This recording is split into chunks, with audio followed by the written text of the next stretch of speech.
द्वीपों के इतिहास में सुभाष चंद्र बोस का नाम सदैव स्वर्णाक्षरों में उत्कीर्ण रहेगा। उन्होंने आजाद हिंद फौज के सर्वोच्च सेनापति व स्वतंत्र भारत की प्रोविजनल सरकार के प्रमुख की हैसियत से भारत का पहला तिरंगा सन 1943 में इन द्वीपों में फहराया था और इस प्रकार इन द्वीपों को ब्रिटिश हुकूमत से आजाद होने वाली पहली भारतीय भूमि होने का गौरव प्राप्त हुआ। इस दौरान नेताजी ने 3 दिनों तक रॉस आइलैंड पर प्रवास किया था। परम आदरणीय प्रधानमंत्री महोदय ने 2018 में इस द्वीप का नाम बदलकर नेताजी सुभाष चंद्र बोस द्वीप रखा।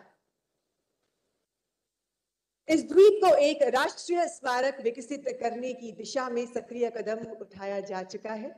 मैं माननीय प्रधानमंत्री जी से सादर निवेदन करती हूं कि वे रिमोट का बटन दबाकर इस राष्ट्रीय स्मारक के मॉडल का डिजिटल अनावरण करें। Please sir.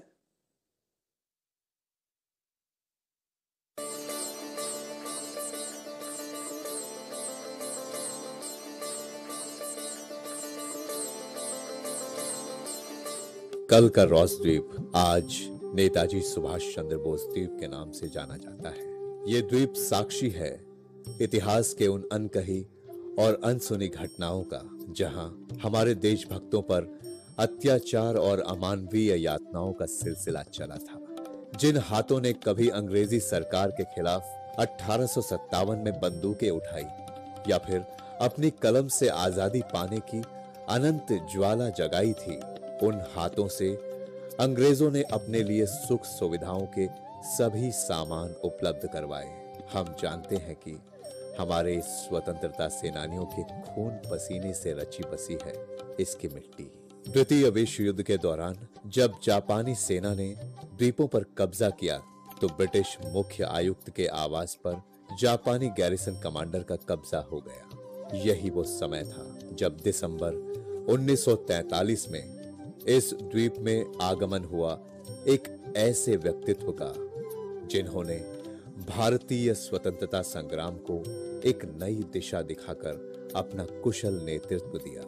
पराक्रम और अदम्य साहस से परिपूर्ण और provisional government of Azad Hind के सुप्रीम कमांडर नेताजी सुभाष चंद्र बोस ने अंडमान दौरे के दौरान 29 से 31 दिसंबर 1943 को इसी द्वीप पे आवास किया था और तब 3 दिनों तक कभी ब्रिटिश मुख्य आयुक्त का आवास रहे बंगले के ऊपर भारतीय तिरंगा फहरा रहा था। यही वो समय था जब नेताजी सुभाष चंद्र बोस ने 30 दिसंबर 1943 को पोर्ट ब्लेयर में तिरंगा फहराकर इन द्वीपों को सबसे पहले आजाद होने का गौरव प्रदान किया था।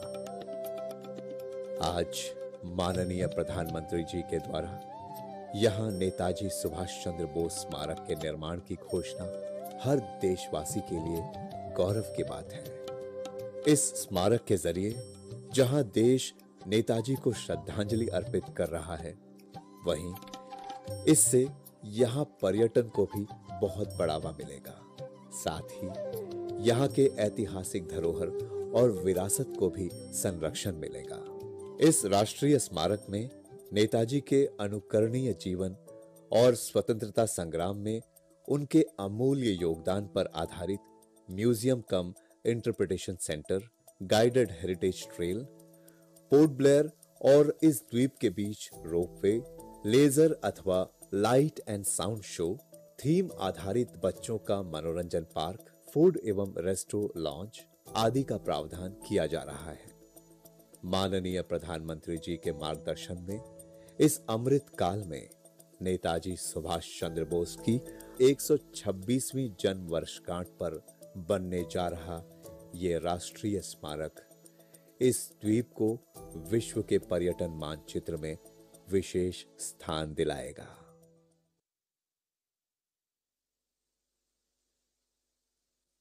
धन्यवाद माननीय। भारत मां के वीर सुपूतों के त्याग और बलिदान का पुनः स्मरण करते हुए नई पीढ़ी में राष्ट्र के प्रति स्वयं को संपूर्ण रूप से समर्पित करने की प्रेरणा जागृत करने का अनूठा प्रयास है।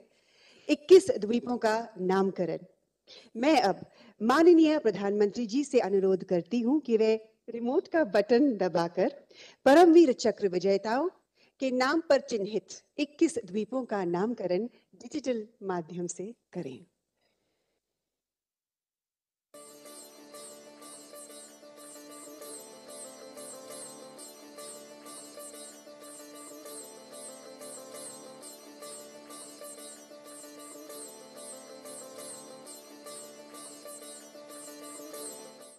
बंगाल की खाड़ी में स्थित अंडमान एवं निकोबार द्वीप समूह न केवल प्राकृतिक सौंदर्य से परिपूर्ण है, बल्कि इन द्वीपों ने भारतीय स्वाधीनता संग्राम में महत्वपूर्ण भूमिका निभाई है।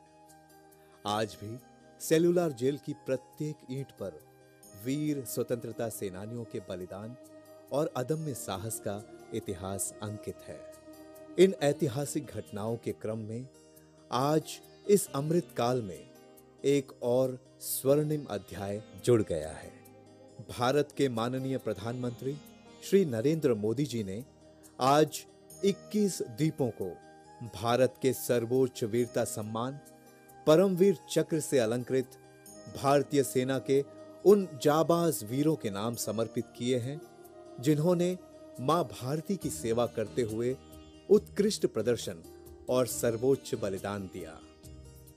माननीय प्रधानमंत्री श्री नरेंद्र मोदी जी की दूरदर्शिता, कुशल नेतृत्व और राष्ट्र के प्रति प्रेम की भावना से यह संभव हो पाया है कि आज हम उन शूरवीरों और शहीदों को पूरे राष्ट्र की ओर से सही अर्थों में सच्ची श्रद्धांजलि अर्पित कर रहे हैं।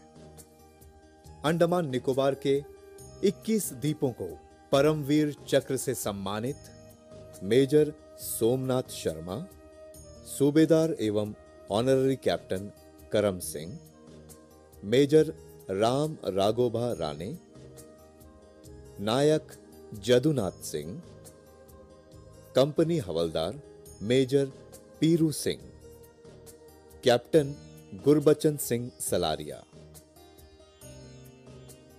Lieutenant colonel Dhan Singh Thapa, subedar Joginder Singh, major Shaitan Singh, company quartermaster havildar Abdul Hamid,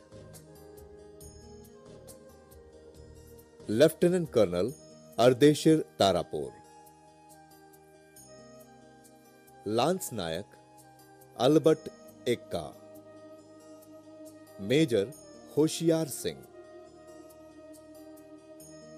second lieutenant Arun Khetarpal, flying officer Nirmaljit Singh Sekhon, major Ramaswamy Parameswaran, naib subedar Bana Singh, captain Vikram Batra, captain Manoj Kumar Pandey, सूबेदार मेजर संजय कुमार और सूबेदार major retired honorary captain Yogendra Singh Yadav के नाम समर्पित किए हैं। उन्हें कोटि कोटि नमन है। इन वीरों के अदम्य साहस, अनुपम शौर्य, अतुलनीय पराक्रम और सर्वोच्च बलिदान के आगे आज पूरा राष्ट्र नतमस्तक है। ये माननीय प्रधानमंत्री श्री नरेंद्र मोदी जी के राष्ट्र प्रेम और प्रेरणात्मक नेतृत्व का ही परिणाम है कि आज पूरा राष्ट्र, विशेषकर सभी द्वीपवासी आजादी के अमृत काल में इस ऐतिहासिक और गौरवमय पल के भागीदार बन सके हैं। मां भारती के वीर सपूतों द्वारा राष्ट्र की सुरक्षा एवं संप्रभुता के लिए दिया गया उत्कृष्ट प्रदर्शन और सर्वोच्च बलिदान हमारी भावी पीढ़ियों को मातृभूमि की सेवा के लिए सदैव प्रेरित करता रहेगा। जय हिंद।